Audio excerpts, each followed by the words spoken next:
Wala. Wala nang food. Yung mag-ina. Mag-ina, oh. Alas 6 pa ng umaga. Ito, malamig to na tubig. Dalawang ganito ang ilalagay ko. Malamig yung ilalagay para makainuman lang sila kahit papaano.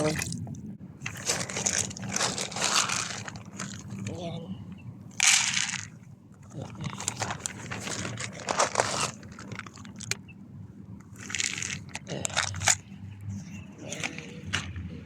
Halin na kayong dalawa. Aba, ang taba-taba mo na. Ayan. 3 ang kitten dito. Tulog pa siguro yung iba.